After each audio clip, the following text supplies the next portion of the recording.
You're listening to the Pour Over podcast of Marcus Pointe Baptist Church. Marcus Pointe exists to connect people to God, to one another, and to a lost world. We hope through this podcast you are strengthened in your faith, challenged to walk closer to Him, and find encouragement and hope in Jesus. As much as we want to do that, this podcast should not supplement your commitment to the local church. If you don't have a local church and are in the Pensacola area, we would love for you to come and join us. You can find more information at pensacolachurch.org. If you like this podcast, share it on social media and with others so that they can learn and grow too.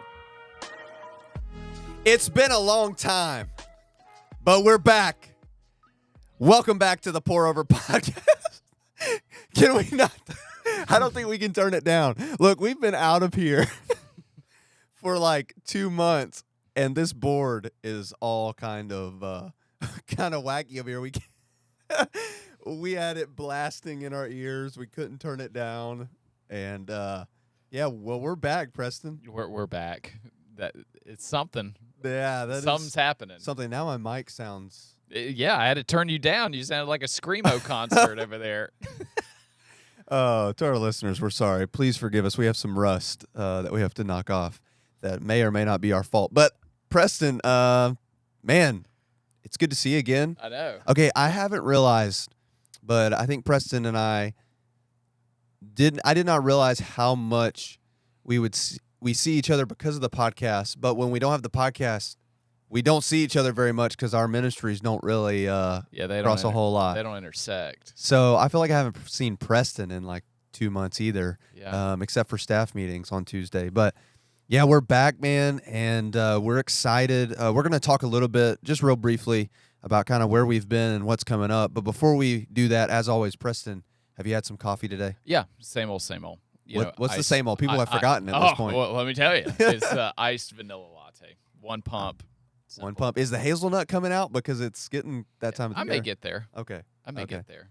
Yeah, I may get back into that Spanish coffee real talk. Oh, dude. Well, we need to make sure we have pumpkin on here again because remember we loved those last year when we tried them on the podcast. Those are good. Yeah. Those are good. So, anyway, I've got an Americano right here. I've actually already had 1 cup of my pour over, but it has not been doing the job for me recently. I've been kind of having to move to 2 cups, which is probably not good. Yeah, but you're an addict. Yeah, something like that. You have a problem. Anyway, but yeah, to our listeners, thank you guys for joining back in. We are really excited for what's to come for this kind of, it's not really a new season, but I guess it is kind of a new season for us. We're going to be doing things a little differently. Just to kind of fill you in on what kind of happened with Preston and I. So around the month of June, July, kind of when we wrapped things up, I think it was July. Preston and I both had Preston had a mission trip and then some vacation. I had some vacation, and we were both just gone. And we pre-recorded some, and it got us to a certain point. But then we went through the month of August. Preston had his ministry kicking off. I'm over at campus. Our campus was kind of kicking off their new season. And then we also, I had helped release a small group series in all of our small groups. So we had just a really busy season once we got back from vacation. And so we agreed it would be best to kind of launch something new in September. And so anyway, we're back, but things will look a little differently for those of you that are listening. I know that some of you have gotten accustomed every week getting in your car on Tuesday and turning on our episodes. Just to give you a heads up, our episodes now will come out once a month. The last Monday of every month, you'll get an episode from us. And, we may take some liberties to go a little longer since there's only once a month. But we're also going to be having some special guests on. Pour It Out will be 60 minutes, not 60 seconds. That's it. That's all people want anyway. That's all they want. So, but we'll be having special guests on, and we will be going to, special guests beyond Marcus Pointe too. So, pastors from around the country, not just pastors, but authors or people. I mean, just all kinds of people. So, I'd encourage you, make sure you tune in. And make sure you follow us on Instagram. You'll be able to stay up with all that's going on at the Pour Over Podcast. Make sure you follow us there. But it's going to be good. We're excited for this new season. We're excited to be back. I know that Preston and I both love doing this, and so we're really glad to be back. And so, anyway, that's really all I got. You got anything else? Yeah, no. I mean, just for our listeners to understand, a weekly podcast was awesome for the season that we had it, but to get in the direction that we're trying to go to, which is getting some pretty prominent speakers and guests on this show, it just takes time. It's not something that you can just kind of pull out of a hat in a week or even a couple.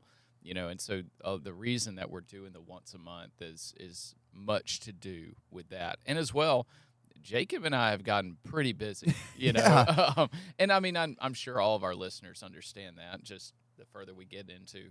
Now, do our listeners know about the big news for you and Lexi? I have no idea. Preston likes to keep those things kind of to himself, but they did announce it on social media, so I figured our listeners should probably know. Well, we're having a baby. Yeah, that's kind of a big deal. It is a big deal. My hope was just to bring the baby to church. And nobody knew. For an extended amount of time, and then finally did he kidnap the baby? Yeah. Or, no, of course Somebody not. trusted him? Anyway. Wow. Yeah. Yeah, so anyway, some big news for them. So their life's about to change a lot, and with all of our ministry stuff going on, we thought we could give better quality once a month, and that was important to us. We didn't want to sacrifice quality for quantity, so we feel like once a month is going to be best. Plus, I kept hearing from a lot of people, I need to catch up. So I don't think a lot of people were really getting to listen every week anyway, so I think once a month will fit. Well, this is episode 67.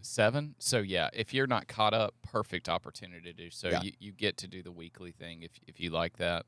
But, very good. So it'll be great. Well, anyway, let's go ahead and fill it up. Takes me a second to remember. Sorry, you gotta give me a second because the board is insane right now. Much better. There you go. Much better. Still pretty loud. That coffee is roaring. Yeah, but to our listeners, this will all be fixed in the next episode. Well, they probably can't even. It's maybe not even loud to them. It might just be loud in our ears, and they're probably sitting there going, "These dummies." But anyway, believe our responses. Yeah. So anyway, today we have a special guest, and I want to take a moment to bring him on right now. You guys are in for a treat. Evan Milby. Evan, thanks for being here, man. Yeah, what's up, guys? What's up? Doing good. So, Thanks for having Evan, me. first question we ask everybody that comes on our podcast, Yeah. Are you a coffee drinker? Love coffee. Absolutely. Okay. What is a go-to drink for you? If you are at a place and they make everything well, what is your go-to drink? I'm still kind of simple. I mean, no matter what the place is, even today, I'm drinking this. My go-to is typically, if I'm going hot, then I'll go just a hot latte, but I do it with raw honey. Gotcha. I just love a good raw honey latte. And I may switch it up between regular milk, or I may go breve, do half and half. So it's breve, not breve.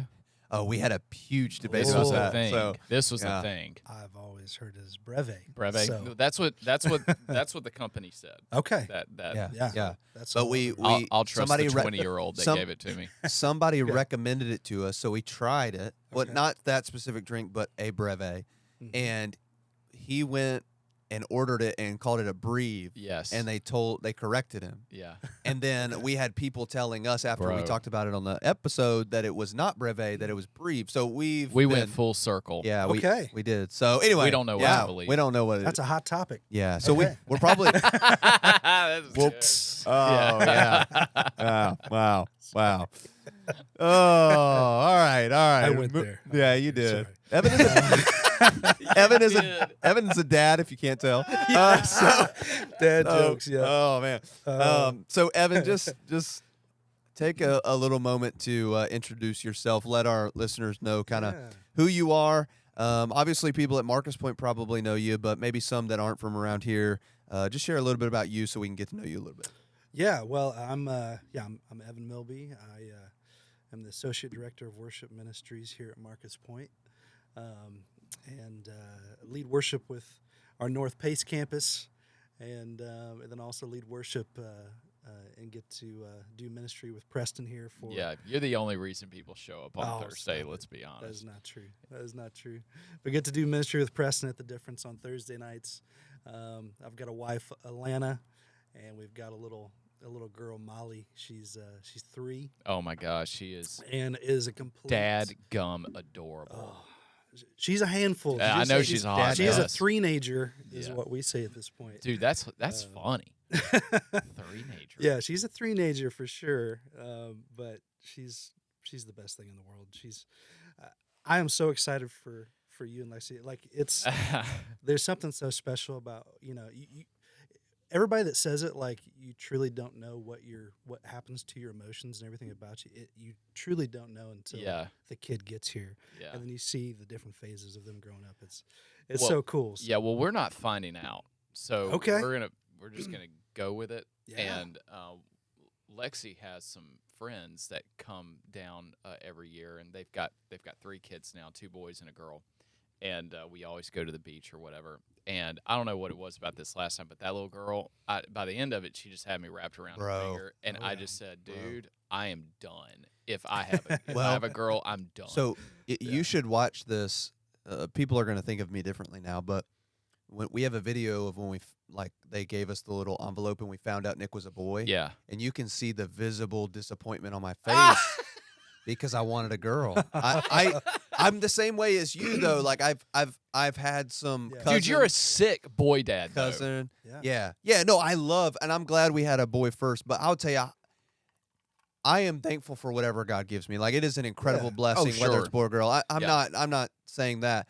But, like, there will be something in me, like, if I don't have the opportunity to be a girl dad, that I will be, like, there will always be a part of me that's like, man, I wish I had a girl. Yeah. Like, because I've had that kind of relationship with, cousins or something like that. Right. And I'm like, just, man, to be a dad, I can't imagine. But it's weird, too, because I didn't grow up with any sisters.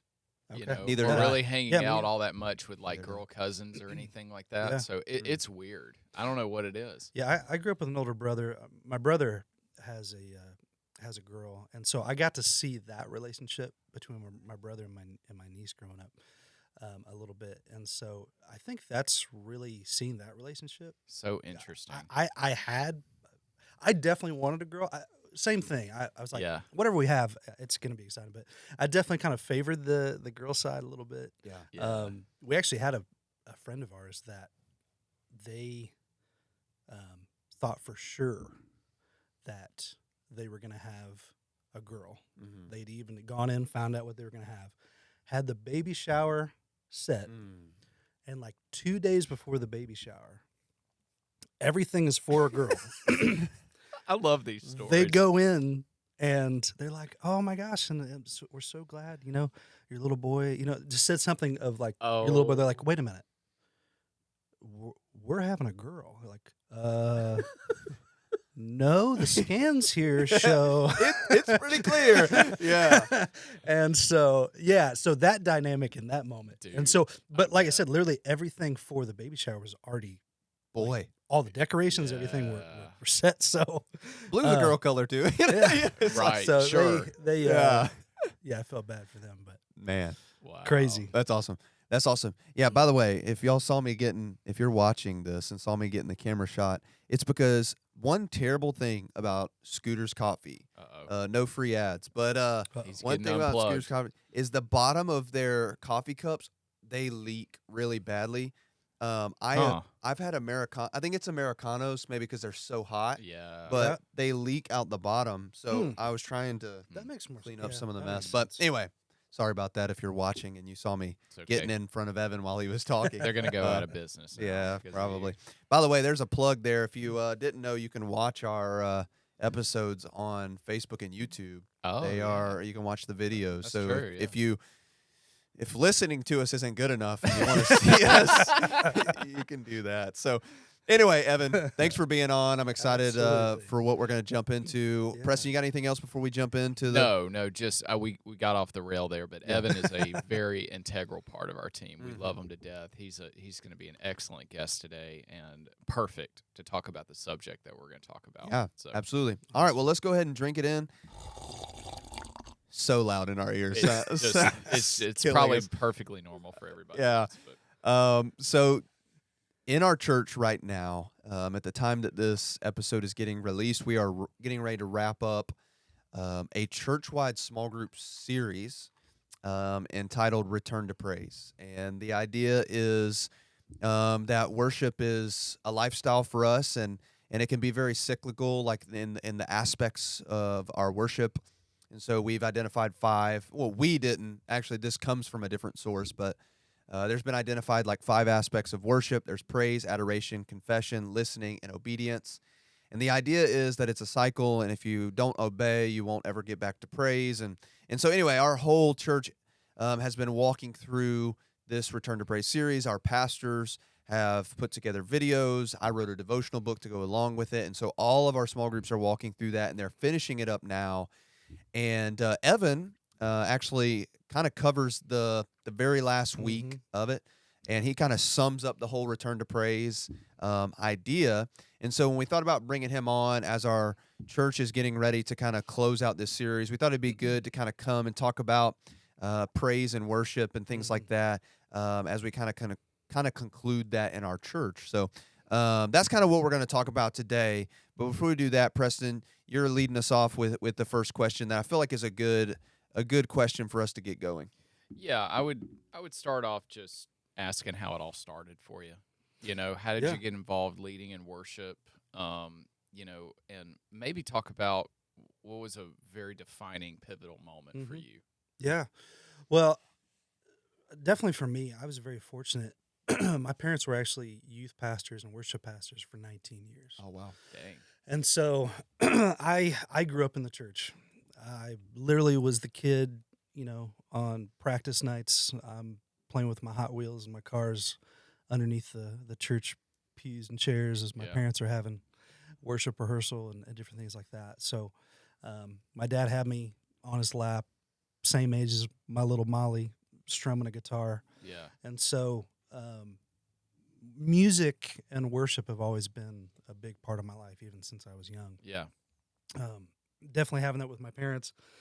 You know, I have just heritage in my family of pastors and different things like that. My great-grandfather on my dad's side, they actually lived in Montana, which is really cool. You don't necessarily hear of a lot of people from Montana all the time, but he actually was a rancher out there as well as a pastor. What? And that was like his way to get people into church, is he was making that connection first with all these ranchers and people out there that would then get him into church and create those relationships.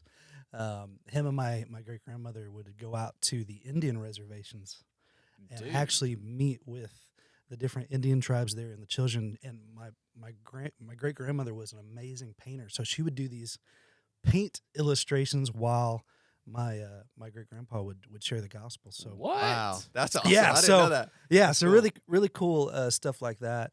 But yeah, my parents were huge into that in my upbringing as I grew up, and so I say there's 2 pivotal moments that stick out to me. The first one was when I was young. I was probably around 7 or 8 years old, so still pretty young.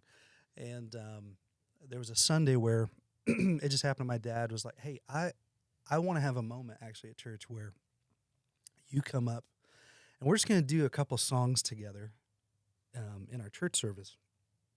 And so I remember us going through that. And my dad said, you know, for me, it's a little hazy because it's like of how young I was. But I came off the stage that day and I told my dad, and he always reminds me of it. He said, "You literally looked at me and said, 'Dad, I love this. I want to do this for the rest of my life.'" Wow.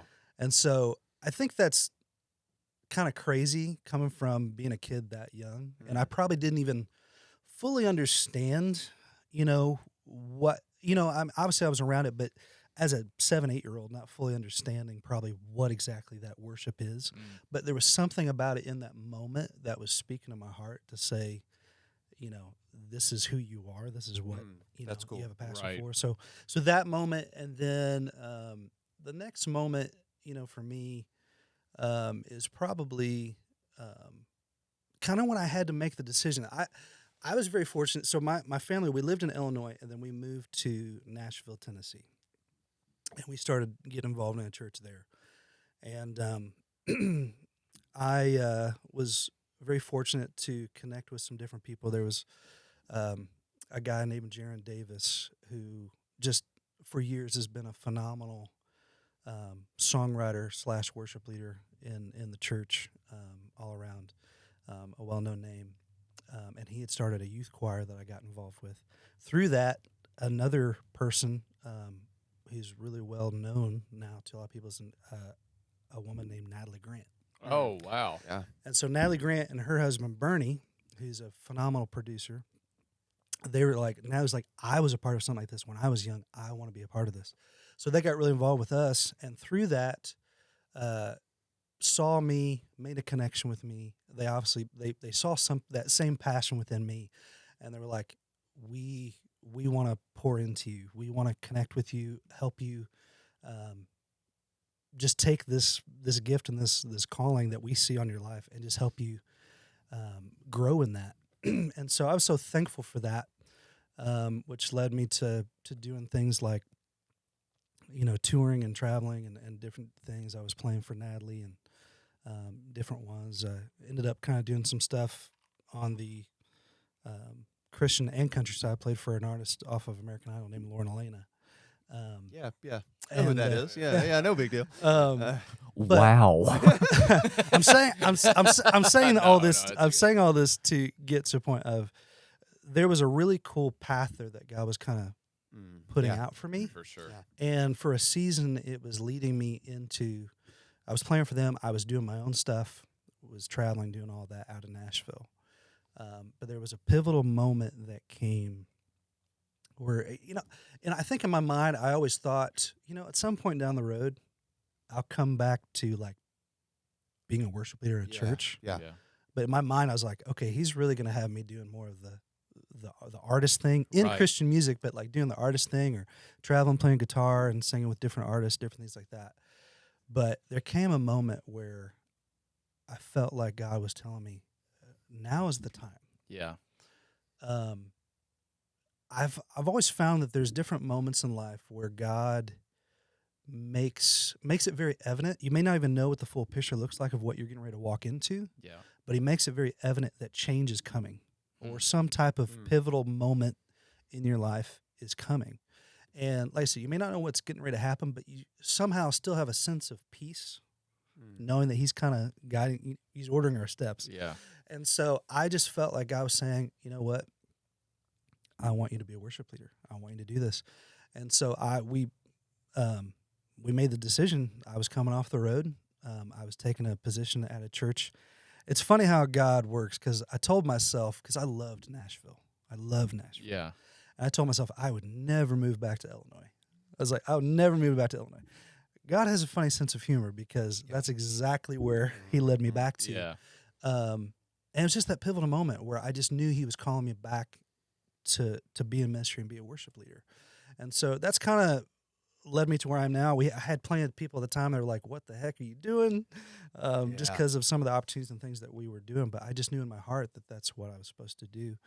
And so those are the two pivotal moments, when I was 7, 8, and then that moment where I decided, you know what, I've got to go into this full calling that God has for me. And so that led me to 10 years in Illinois. Yeah.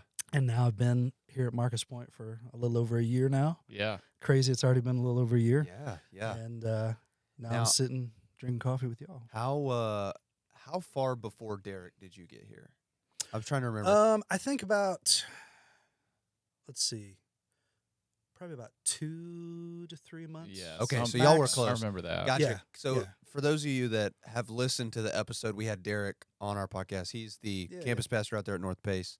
Him and Evan are out there together. Mhm. So anyway, just so if you're in the North Pace area and are interested, Yeah. you Oh, should for sure. you should check it out. That's who's going to be out there. But Absolutely. that's super cool. Your story reminds me a lot of, in some ways, mine playing baseball and deciding, hey, I'm supposed to give it up now. I kind of had this when you said that about, well, I kind of thought I'd come back to it eventually. That was my Yeah. thought. I was like, I'm going to play baseball and then I'll go. Right. And it was like God was like, no, now. Yeah. And I had, coaches and people were like, what are you doing? Yeah. And, I wouldn't be here today if it wasn't for it. So, Yeah. no, that's super cool. When we kind of talk about worship, I feel like there's worship used in so many different ways today. It's, there's a worship genre now. There's, there's all kinds of stuff, the way that Right. people use worship. But when you as a worship pastor are talking to someone or maybe discipling someone or, you care for someone, what is the biggest thing that you want them to understand Mm. about worship? Like what is it that you're like, I need you to understand this when it Yeah. comes to worship? I mean, I think it always goes back to what's the posture of your heart. Mm. You know, it's not just what we do in a church service. You know, it's really, worship is a response to whatever we value most. And so, if you truly are deciding in your life that God, I'm choosing to trust in you, to put my whole faith and my heart in you, I think that's what matters most. You know, there's a scripture, Mark 12, 29 through 30, it says, Jesus replied, the most important commandment is this. Listen to Israel, the Lord our God is the one and only Lord, and you must love the Lord your God with all your heart, all your soul, all your mind, and all your strength. That's good. And I think if we truly, focus in on what that's saying and not try to, I think sometimes we just kind of skip over that pretty quick. I'm like, okay, we get that. But if you truly think of what that means God, he's wanting us to put everything into our worship. He's wanting us to put everything that we have into trusting him and knowing what our worship is all about. It's not just about, going through the motions on a Sunday. Hey, I showed up to church. Here I am. I did a good deed. No, it's what are you doing to cultivate that relationship with God? And if that becomes your main focus of how do I cultivate a deeper relationship with God, then that takes you to that deeper place. That takes you to what it's all about. So Yeah, that's good. I think when you define it that way, you see how integral or how important like music and that kind of is in that, but it doesn't reduce the entirety of worship down to it. Yeah. There's so much when you think about like what does it mean to love God? Well, man, there's so many things that you can include in that. Yeah. And when you think of that as worship, it changes your perspective on the way you live your life. So, no, that's good. That's good. Yeah. I feel like it all switched to me, but not necessarily. We just want to hear your wisdom, Preston. I have a lot of opinions in worship, but that I don't mean that derogatory by any means. For some reason, a lot of people think that worship leaders and like teaching or shepherding pastors have a lot of butting heads. But I feel like the journey into worship leading is not happening as much. I feel like there's a huge rift between the artist side and the leading side. Right, Totally. It's almost like two guards. You've got the people that are the ministers who are on the road. They're doing tours. Maybe they'll land in a church, but they're not really interested in that older way of having a choir, having an orchestra, having all these different things. But they both have pros and cons. To me, I'm very impressed by you because you guys may not know, but this whole room, I mean, Evan designed 99% of this room. I mean, this whole room, it's soundproofing, it's designed, the way that it looks.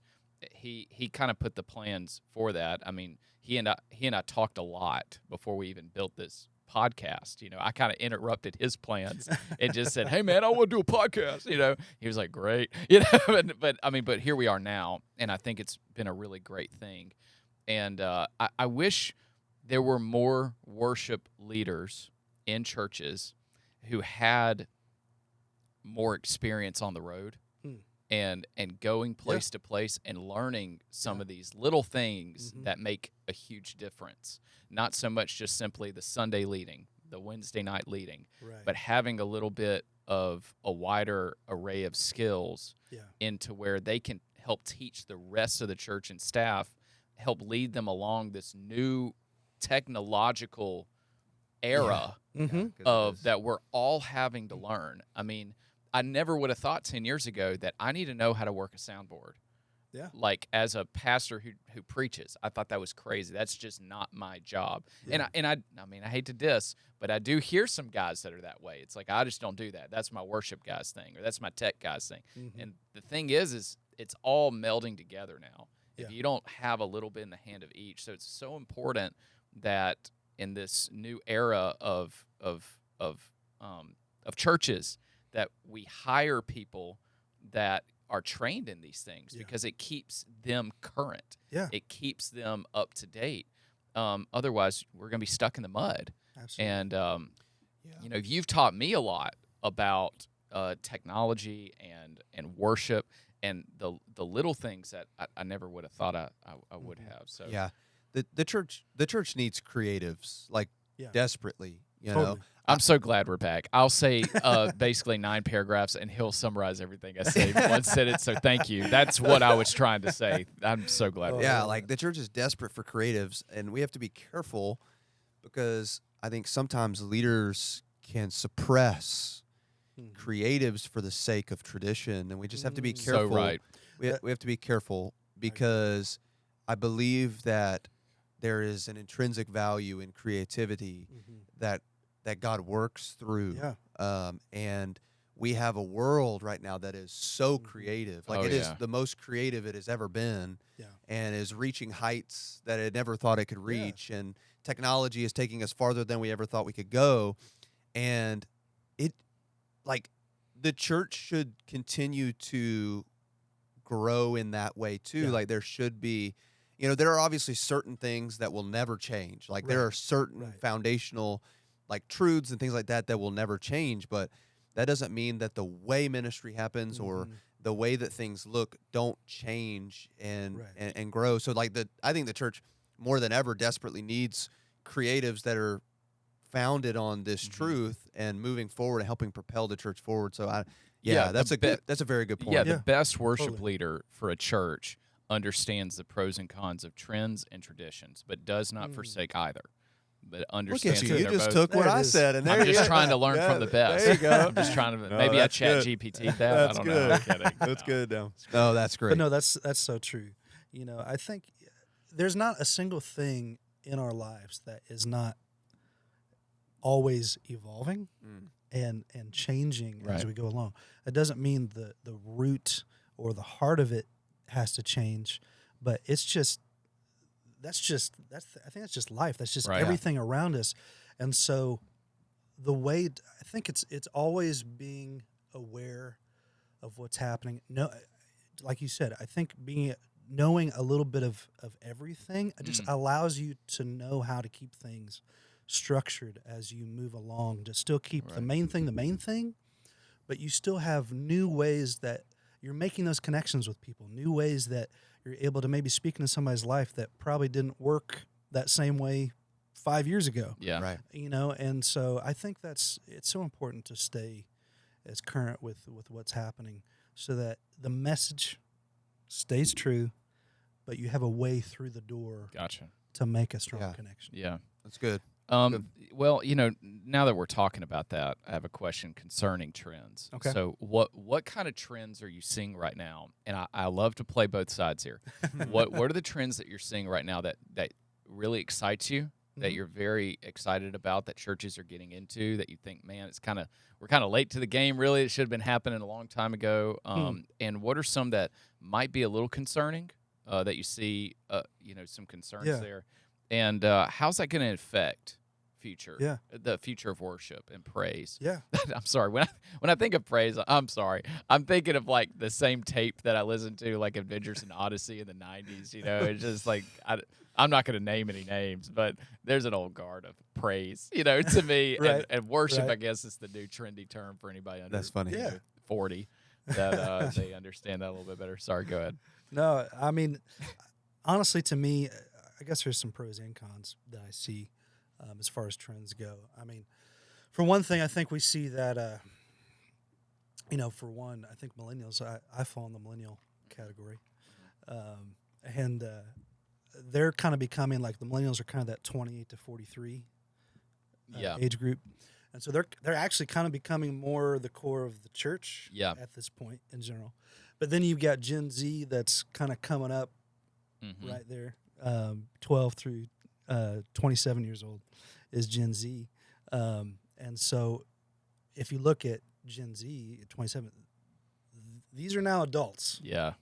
And they are, to me, the ones that are pushing the envelope on what church and worship and things look like as we move forward, for the good and the bad. I think there's pros and cons to both. I think with them, the pro is we see that I think they're looking for something that's less produced, something that's a little more raw. It's more personal. It's not so much performance based in worship as it is being authentic, and it's more something that's coming from the heart than necessarily head driven, and what they're seeing. But it's not some spectacle. It's I think they want something deeper in their worship. Yeah. When they come to it, but it doesn't have to be flashy. It doesn't have to be.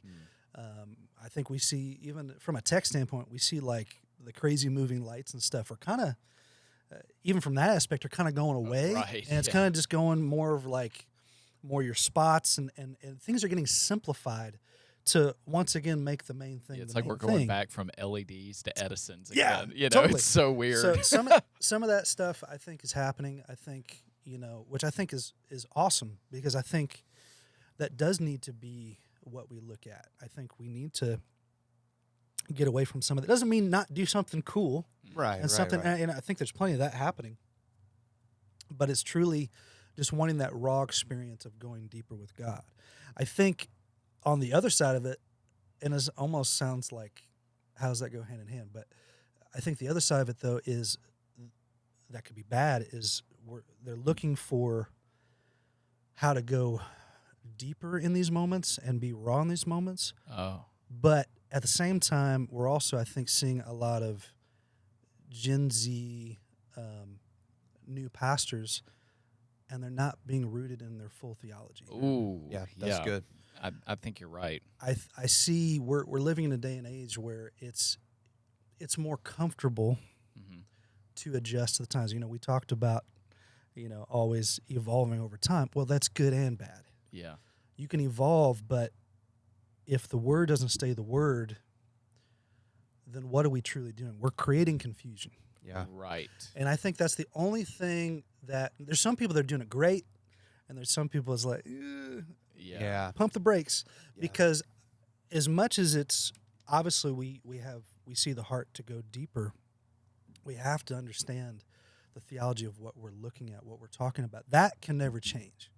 And so that's the only con to me, that I think if we're not careful, Yeah. we're going to continue to see that trend. It's like I love to see the worship, but if we're not truly connecting with the words that we're singing and saying, and making sure that it lines up biblically, Yeah. then it kind of takes the deep side of worship kind of out of the equation, because really we're not going deep. Yeah. Right. We're not really getting further into what this is all about, what this really means, and we're kind of dumbing it down a little bit. And so I think we have to be really careful there. Yeah. I think we just, I think it's good because I think the I don't know, avenues, I guess, if you will, to get famous today or gain credibility among man. people is wider than it's ever been. Yeah. So anybody can get a following, if they Right. do the right things or it's interesting enough. People will follow and people will listen and then people will defend them. It's easier now than ever. So I think that we have seen a lot of people gain power and influence in the church realm and Christianity and that realm that should not have the authority that they have is not from God, but it is from an elevated platform that man's given them. And I mean, people are just following them blindly.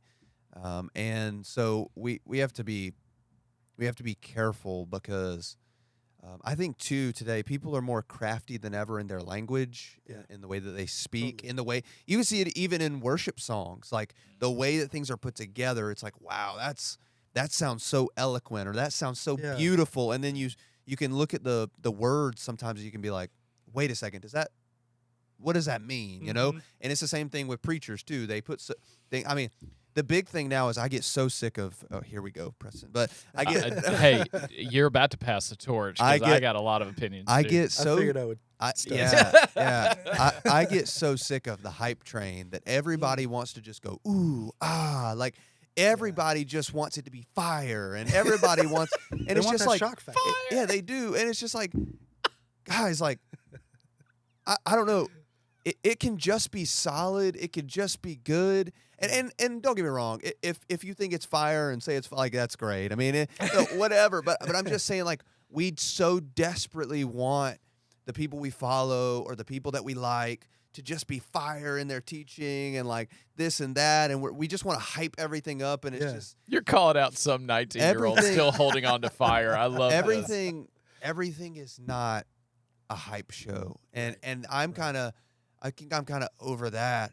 It's like we've just, I don't know, we've elevated humans, and they're just so incredible and they're so great, and this pastor did this and that pastor did that, instead of going, man, God spoke in this way. Like, you don't hear that much anymore. Man, I heard from God today at church. Yeah. It's, oh man, my pastor brought a fire word today, and it's like, well, no, it's God's word. God brought the fire. If like, let's talk about the Holy Spirit moving. Let's talk about God. So I understand what people say. Like, there are people who I'm sure in college ministry was like, man, Pastor Preston brought a great message today. I don't think there's anything wrong with that. Not. I don't think there's anything inherently wrong with that, but I think that's all we're seeing anymore, and it's become more about the pastor than it has about the truth. And it's more of hype than real, and I think that's what you're seeing in some people are getting sick of that, and they're starting to turn away from that and simplify. And some of the pastors who are gaining popularity now are some of the most simplistic that there are. So anyway, I just think, I think we went from one pendulum, now we're swinging to the next, and we just have to be careful because we don't want to make it a complete hype show, but there should be excitement and there should be energy. Yeah. It doesn't mean don't have fun with what you're doing. It's just saying let's not try to create something that's bigger than really who we are. At the end of the day, this is not about us. Right. What we've come into the room to do, and for one, it's all worship. The whole service, not just the singing part of it, it's all worship. Yeah. And so coming into that moment, it's if we create a moment where it's all about us, or what the pastor's trying to get a certain word across, or the worship leader's trying to get some certain, message or melody or show across, then we've completely missed the mark. Yeah, that's good. And so that's why I say that's why I love that trend of just stripping everything back, getting more raw, and simplifying a little bit, because once again, it's about him, not us. And it's important to get to that. Okay. So the two words that I'm hearing out of all this is create, and what keeps coming to my mind is curate. So, like, we do the difference. All right, we do the college young adult ministry. And then I had this idea that we do a night called Unplugged, where it's just really simple. Yeah. We have worship music. I love it. But everything else is on the students. What is said, what is talked about. Sure, if somebody says something dumb, I'm going to address it. But the last one we did, it was great. And what I'm seeing is this. The new generation, they're very cerebral, meaning that they're conscious of everything going on. But their big disadvantage is that they curate the style they prefer when it comes to worship. So they have people they follow, preachers that they follow, worship leaders that they follow, and that's causing problems, because if they show up to a place and it's not their curated particular style that they like, there's going to be a rift, because they can't feel like, because, I mean, if we're talking about stripping it all back, we don't create worship. The Holy Spirit, the presence of God, is who creates worship. Our part is to show up in faith, to have an encounter with God and be transparent and meet Him where He's meeting us. And so, but what I'm seeing is a issue where people are curating their specific, like a playlist of what worship they prefer, when really we have to impart to them to create, and to take just as much part. Does that make sense? It does. Summarize me. No. No, what I was just going to say, that I feel as if I can worship just as much with old hymns as I can with contemporary worship music. There it is. I feel like I can worship God with both. I mean, there have been times in our worship services where we have ended our worship set with a hymn, and the hymn is what brought me to tears. Yeah. There has been moments where we are singing a contemporary worship song, and I'm overwhelmed at at the goodness of God. I think of the song Gratitude, talking about the thankful. Like there's moments where I've sung that song and I've become so overwhelmed. Yeah. But there's moments where I'm singing God is so good, and I'm like, man, God is. So it doesn't really matter to me, and I think that when your worship is hindered because of preference, you're worshiping the preference instead of the God, because God is transcendent across all preferences. And so I notice that too. Sometimes it's like, man, it is what happens on the platform affecting the way that I worship? Because if so, that's a me problem. Yeah. I am allowing myself to be distracted, or I'm allowing myself to worship something that is not designed to be worshiped. Yeah. And so, there are things that I have to do to make sure I'm worshiping God and not certain other things. Because, I mean, I'm a younger guy. If you ask me like what I would prefer, I'd probably tell you I'd prefer probably more a contemporary setting. What Marcus Pointe looks like, I probably would prefer something like that. But if I was to walk into a room and we were to sing nothing but hymns, if I cannot worship fully in those moments, then I think I have a heart problem. Now that might be harder for me to connect, because of maybe like archaic language or things like that. It may be harder for me to like, I might have to really think about the words, and it might look a little different. There's nothing wrong with that, but my heart should still be in the same posture like you mentioned. So I think we have to be careful with preference too. But you're right, people do kind of curate that kind of. Why are you looking at me like that? Dude, I want to open up another can of worms we probably bad, but we probably shouldn't. We already went to the hymn, so we're going to be in trouble. I will say to that though, if the methods outweigh the message, that's good. And the moment. Whoa. There he is. Sum it up for us. We need like a word art, clip, like that just swings across. Hold on. The Say that again. If the method outweighs the message and the moment, then we've missed it. Because it goes back to that first question that you asked when I was saying, it's all about the posture of your heart. Yeah. Just like you just said. Because if your heart's in the right place, it almost shouldn't matter. And I know sometimes that like, it may rub a little bit compared to what, you personally have a love stylistically for or things like that. But if you're truly there to be a worshiper, it should matter. And I do think it's important that we as worship leaders, and I try to do this. Actually, I'm probably giving away a little bit, but we're getting ready to have our MP Collective Worship Night. Oh, yeah. Next Thursday. So at the time that this is getting released, it will be the Thursday. This That's coming right. Thursday. That's right. This coming Thursday. This coming Thursday. Sorry. It's you'll see some moments, like I think even the moment how we're kind of starting out the night. You're going to see some moments where we maybe take it back a little bit on a hymn. Actually, I don't want to give away too much, but actually kind of how we start. We know Jacob's going to cry. There's a hymn involved. How we start the night, how we start the night and close the night. You're going to see a little bit of taking it back and respecting the heritage and where we've come from in worship, mixed in with the modern songs of where we're at now. And I think that's so important to do that too, because I don't think at the same time, as much as maybe hymns isn't your thing, and trust me, I love where stylistically, musically, where things are at. Like I'm a musician at heart. But I think it's important that we don't lose sight of where things came from. Yeah, and if you think about, truly hymns, a lot of your old hymns have almost the exact same melody, same structure, because it was all about the heart of what it was saying. Mm-hmm. It wasn't so much thinking about what is this melodically doing. It was more of what is this word trying to speak to my heart? What am I saying through this? Yeah, that's good. It's important. That's good. Well, as we close, last question, and we've kind of hit on this a little bit. So if we've already kind of touched on it, we can move on. But I feel like we'll probably have some conversation about this. But what do you think is the biggest misconception right now about worship? I know we've mentioned some misconceptions, but if you could kind of sum it up and say, I think this is the biggest misconception right now about worship. What would you say that is?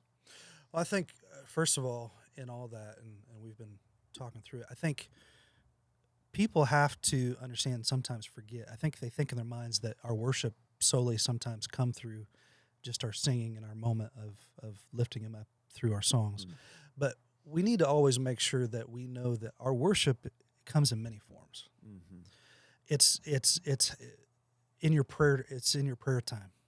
It's all about the relationship that you have with God and making sure that you're taking the time to have that relationship with him. It doesn't have to be in a song. You can say, God, I'm coming to you right now just to pray with you, just to pray and talk to you. And through that and just laying down everything I have to say, God, I worship you in this moment. You know, I give everything I have to you. I just want to have that relationship and talk to you. And just us, even in our prayer time, that is worship. And I think sometimes we get caught up that, you know, if I, you know, my worship comes through me singing songs. And like I said earlier, I think sometimes people kind of go through, they'll show up on a Sunday and they're like, okay, I checked off a box. I was here for worship service. You know, I've done my good deed for the day. Now I can go. That's not worship. Just because you came and you kind of sang a song or two and you listened to the word for a minute, that doesn't mean you've truly worshiped in this moment. It's got to be a daily practice in every aspect of your life. That's good. And so that one, and then I think too, worship, I think sometimes people have the misconception that it's just a personal experience. It's just me and God and nobody else. And I think we have to realize the importance of what it means to actually come in and be a part of a congregation and worshiping together. In fact, For sure. the Bible says it commands us to do just that. Yeah. In Hebrews, it commands us to actually come together. It says to worship with one another, and especially as we get closer to the day when Jesus is coming back. Yeah. You know, we're called to do that, and so I think we have to. I mean, I've done that in my own life at times where it's like, okay, I don't need to worry about anything else going on around me. This is just about you and me, God, in this moment. And it's important to have those moments of one-on-one time, but it's just as important to be a part of the body, to not get so caught up in this is, even if you're like a little nervous about your worship or whatever it is. I think sometimes we run into that too. People are like, well, I don't want them to see me raise my hands, or I don't want them to see how I worship. It does so much for the heart of the people when we're truly able to walk into a worship service and just express our love for God, worship together, and not worry about what each person's doing, not get caught up in that, but truly say, I love that we're here as the body of Christ together, lifting up the King of Kings together. So It's good. Yeah. That's good. Yeah. That's good, man. Preston, you got anything else? I feel like that's a good. Yeah, I think that's great. Yeah. I couldn't define it any better. Yeah. Okay. You didn't have a sum up for us. I felt like that was. I'm not going to do it. I felt like that was summed up. I feel like that was summed up pretty good. But Yeah. man, Evan, we really appreciate you. Thank you you, for brother. coming on and sharing with us. To our listeners, hope you have learned something from this today and are able to put it into practice this week. Because ultimately, if we just kind of talk about God's word and talk about topics and talk about things, but that's all we ever do. I saw something the other day, and it was like I cannot remember what it was, but it was like 3 boxes. It was like one was learning, one was doing. I think the first one was like ignorance, and it was like too many people just keep moving from ignorance to learning, ignorance to learning, ignorance to learning, ignorance to learning. Yeah. And he was like, but he said those are basically just people who feel good about doing nothing. And he's like, but people who move from, all 3, from ignorance to learning to doing back to learning, all 3, and they just move all around. He's like, those are truly productive people. So if we want to be productive for the kingdom of God, let's put it into practice and see God do some amazing things. So anyway, with that being said, let's go ahead to our poured out segment. Once again, blasting in our ears. If you are new to listening to our podcast and our episodes, every week we do 3 segments. The first is Fill It Up. It's usually something lighthearted. If we have a guest, we'll introduce our guest. Or if we have a coffee, we'll try a coffee. Then our Drink It In, that's kind of our main segment. And then our Pour It Out. Our Pour It Out is a segment where we go 1 minute. It's basically a 1-minute brain dump for everyone on the episode. Just a chance for us to share kind of anything that's on our mind. Doesn't have to be spiritual. can have to do with anything. And dude, my phone just updated to iOS 18, so I'm trying to find where my dude. You're already ruining. Dude. Pour it out. Oh, You're excuse already me. ruining. Sorry. Don't talk about it. Where is my clock? Y'all better. It should be in the buckle same up. spot, right? This is I'm great. ready. Well, see, you can change the size of them, Yeah, that's pretty cool. and I think I changed the size of them, and now they're all displaced everywhere. What the? Let me just type it in. iOS users aren't. All right, here we used to, go. Like customization. I know. They I know. freak out. They're like, wait. Since you're ready. I'm ready. All right, 3, Come on. 2, 1, pour it out. Do not update to iOS 18. Here's what happened. Here's what happened. I was at Waffle House yesterday morning. My wife's getting off work, and she's gonna hate that I'm sharing this. But this is not dissing her. This is all Apple's fault. My wife likes to call me while she's on her way home because she's driving. She just did 12-hour night shift. She leaves me a voicemail, and now when you wake up your phone, your transcribed voicemails show up like a text message would. And you can't, it's hard to differentiate if it's a text or a call. There's just a tiniest little icon. And the what looked like a text message said, "My water broke. The baby's coming. Pick up your phone." And I have never left a Waffle House that quick in my life. And I called her. I was like, "Is everything okay?" Blah, blah, blah. She's laughing. She's like, "Ha, you like my voicemail?" I'm like, "You sent me a text." Yeah. And she's like, "I didn't send you no text. I sent you a voicemail." Like, it was sarcastic. And I was like, I screenshot it and sent it to her. I was like, "Read this." She was like, "Oh my gosh. Like, I would never text you that." And I was like, "Okay, so you're not having a baby." Like, we're good. And she was like, yeah. So not any diss on my wife. We do that to each other all the time. But yeah, it freaked me out at first because it was just that one little change. You're used to seeing the text messages, but now they do the same thing with voicemails. So Interesting. because I never would have had I listened to the voicemail, I could hear pick up your phone. That kind of stuff. But yeah, it was a nice little scare. That's true. Kept There me we go. awake. That's true. Man, all right. My turn. I'll go, and then we'll let Evan close it out. Man, I'm trying to think on this. Yeah, I know. It kind of gets you all over the place. So you've updated yours. I have updated Okay. reluctantly. I updated I wish I mine could go too. back. All right, I'm ready. Okay, 3, 2, 1, pour it out. I've just got to update everybody on No pun intended. my running. I've talked on the podcast about wanting to run a marathon. Well, I am signed up for a marathon December 14th. Nice. So I'll be running a marathon then. And I am on week 6 of a training program that will run me all the way up to it. And I am up to about 23 to 25 miles a week right now. And I will get all the way up to close to like 35, 40 miles a week. So it's picking up. My longest run so far has been 10 miles. I ran that this past Saturday. My training ramps down this week and then ramps up. And I'll go all the way up to 20 miles in a day in some of my training. I'm down 8 pounds, too. I'm trying to – my goal was to get down about 15. And so I'm down about 8 right now. So I've still got a little ways to go. They say the goal in running is to get flat and fast. So I'm trying to get there. But anyway, yeah, that's just a little update for those of you that just, want to follow my running Yeah, that's career, awesome, dude. whatever you call it. Anyway, Yeah. kidding. No, so anyway, my goal is to run it under 4 hours. So that's like a 9-minute per mile pace. Yeah. Not bad. I should be able to do it. I ran 10 miles the other day in like 8 minutes and 40 seconds, like that mile pace. Yeah. So should be good. We'll see. We'll see. Awesome. So, cool. Awesome. All right. Evan, you ready? Man, You got it's it? me. You got it? Yeah, Okay. I it's got me. you. 3, 2, 1, pour it out.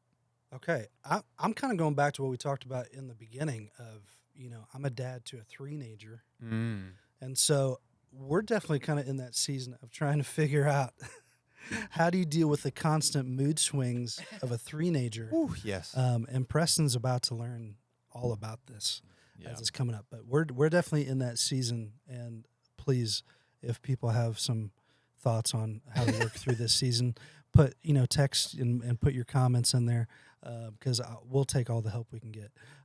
Because what we find, and like we'll take Molly to daycare and different things, and people are like, oh my gosh, she's like the sweetest thing ever. She listens and she does stuff, and she comes home with us, and it's like becomes this little terror. Yeah. Which is probably her becoming. It's because she's in her comfort zone. Right. Yeah. She's comfortable with mom and dad. Yeah. And so we get the brunt of the other side of it too. And so that's what I'm pouring out. Yeah. You're we're- good. Hey, we're getting we that all season, went overseas. and So- we're in a season. We'll take whatever help we So get. Nick is now he's going on like a year and 7 months. Yep. Yeah, something like that. And we're like going through something very similar, but we're discovering it with like it's bad with Kinsey.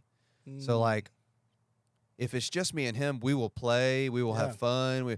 But as soon as Kinsey walks in the door, he becomes really fussy and he wants mama all the time. And he just wants her, he like wants to be close to her, wants her to pick him up, like all that kind of stuff. So, but he has, he's to the age now, I think, where he's be able to express himself, Yep. Yeah. but we can't quite communicate with him. Like he can understand some, but not. So the language barrier has been huge. Oh, trust me, and that changes it's because Molly so talks frustrating. nonstop now. Yeah. So- Well, So Nick it- does it goes. too. We just don't ever Yeah, know you what he's still don't know saying. So, Yeah. but yeah, no, I totally understand. We've been having the last probably 6 weeks has been like, what is happening? But yeah. We're just working through big emotions. Yeah. Like Yeah. now we're having actual communication because Yeah. she's 3 now, but it's just working through the big emotions. Yeah. So yeah, that's what we're working through. yeah, it's That's fun. what I'm pouring out. As he's pouring it out, he's getting it all off. Yeah. So no, that's awesome. No, she's an That's awesome awesome. kid, great personality, and the Yeah, best. parenting's just So- difficult in general. Yeah. It doesn't matter Yeah. who it is. So Yeah. yeah, that's The awesome. pros outweigh the cons, definitely. So Yeah. that's a good thing. Yeah, that's great. Awesome. Well, y'all have anything else? I'm good. Y'all good? Cool. I Yeah. will mention there are some of you that before we took our break had mentioned some coffee drinks to me. I'm just going to be completely transparent. I have forgotten. So if you could email us at pourover@marcuspointe with an E, Baptist.org, pourover@marcuspointebaptist.org. If you emailed me before, email me again. Remind me of the coffee order that you wanted us to try. We'll try it on the show. And just let us know. We always would love to try any of your recommendations. We have actually discovered some of our favorite drinks through the recommendation. Definitely. And some we'll never touch again. Yeah, that's true. And I want to give it up for Dutch Bros that just came Oh. to town. Oh yeah, I'm big fan. Looks pretty nice. yeah. Download the app. You get a free. We're Yeah. giving free ads out here. But you get a free coffee. So anyway, I'll do it. does it? Yeah, I need like a jingle every time Jacob does a plug on accident. I know. So anyway, if We any can of make it y'all listen to this and want to sponsor us, Hey, we're more than happy to Come take on. that. We'll so take it. yeah. So anyway, all right. Well, we really appreciate you guys for tuning back in. We're excited for this new season, and we'll see you next month. See ya.